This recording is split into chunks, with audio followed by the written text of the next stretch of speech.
আমার ছেলের লাশ পাওয়া যায় আমার বাসার পিছনে গলির মধ্যে পাওয়া যায়। ওদের শত্রুতা ছিল মানে আমার বাসার পাশেই এই নূর নামে একটা ছেলে ছিল। ওই ছেলেকে মাহিমরা খুন করবে পুলিশ স্টেশনের সামনে খুন করবে। তখন আমার ছেলে ওইটা শুনতে পারার পরে ওই নূর নামে একে জানায় দিছে যে তোমাদের কিন্তু খুন করবে, তুমি ওই সাইডে ওদিক যাবে না। তো এইটা বলার পরে ওখানে একটা বিচারের মতন হয়েছে। তখন আমার ছেলে সাক্ষী দিছে যে হ্যাঁ ও বলছে। এইটা ছিল ওদের রাগ থাকার পরে 15-16 দিন পরে আমার ছেলেকে প্রলোভন দিয়ে সকালে একবার ওই বাস স্ট্যান্ডে নিয়ে চলে গেছে, বেড়াইতে গেছে, মানে ওই মাহিম নামে সিসি ফুটেজে ওগুলাও আছে যে সকালে নিয়ে বেড়াইছে। তারপর 3টার পরে আবার ওই বাসার মধ্যে নিয়ে খুন করছে। আর আমার ছেলেকে খুন করছে। তারপরে হাত দুইটা ভাঙিয়ে দিছে, হাত একটা ভাঙিয়ে দিছে, তারপর চোখ দুইটা উঠাই দিছে, অ্যাসিড মারছে। এবং আমার ছেলে মনে হয় পানি চাইছিল, মনে হয় মুখের মধ্যে পুরা মোবাইল দিছে। যখন গোসল করাইছে দেখে পুরা মোবাইল, এবং পেটে চাকু মারছে। তখন আমি বিদেশে থাকা অবস্থা আমি যখন লাশ পাওয়া যায় তার পরবর্তীতে আমি আসি।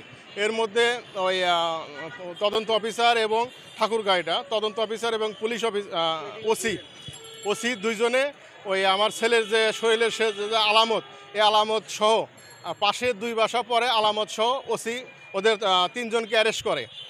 সাজ্জাদ, মাহিম এবং মানিক 3জনকে অ্যারেস্ট করে। মানিকের বয়স ছিল 40 আর মাহিমের বয়স ছিল 16 হবে, এবং সাজ্জাদের বয়সও 16। 3জনে অ্যারেস্ট করার পরে পুলিশ নিয়ে যাওয়ার পরে ওই একজনকে চালান করে দেয়। আর পুলিশ কিছু লেনদেনের মাধ্যমে 2জনকে ছেড়ে দেয়। কিন্তু 3জনই ওই জড়িত ছিল আর কি, আলামত সহ জড়িত ছিল। কিছু আমি বিদেশ থেকে যখন চলে আসি তারপর এগুলো জানার পরে আমি 28 দিন পরে যখন আবার চাপ সৃষ্টি করি যে এগুলো আসামি জড়িত আছে, ভিডিও ফুটেজ এগুলো সব কিছু আছে, তখন আবার মাহিমকে পুলিশ সুপার এবং ওসি আর তদন্ত অফিসার একজন ডিবি হাফিজ নামে 4জন মিলে মাহিমকে আবার 28 দিন পরে মাহিমকে ধরে। প্রথমে যাকে ছাড়ে আবার মাহিমকে 28 দিন পরে মাহিমকে ধরে বলতেছে ও একাই খুন করছে, কিন্তু পুরা তথ্য সব গোপন করছে। যেগুলো ভিডিও ফুটেজ বা যেগুলো আছে এগুলো সব পুলিশ সুপার, তদন্ত অফিসার এবং ওসি এবং ডিবি হাফেজ 4জন গোপন করছে। তথ্যগুলা গোপন করে অন্য আসামিদের বাঁচানোর জন্য চেষ্টা করতেছে সাজ্জাদকে। এবং যে লোক অ্যাসিড মারছে আমার ছেলেকে, যে চোখ উঠাই দিছে বা হাত ভেঙে দিছে, তাকে হতেছে গোপনে জামিন দিছে। একবার দিছে যে আলামত সহ ধরছে, পরবর্তী ওসি আবার এটা দিছে যে না উনি কোনো জড়িত নাই, কিন্তু উনি সব ভিডিও ফুটেজ সব আমার কাছে আছে। এগুলো সব কিছু টাকার বিনিময়ে হচ্ছে। ওই ঠাকুরগাঁ পুলিশ সুপার হতেছে উত্তম প্রসাদ পাঠক, এবং ওসি হচ্ছে ফিরোজ আহমেদ, আর তদন্ত অফিসার জিয়া এবং ডিবি হাফিজ। এটা এপ্রিলের 18 তারিখে গুম হয়, 20 তারিখে পাওয়া যায়। আমি 21 তারিখে আসছি, একদিন পরে আসছি।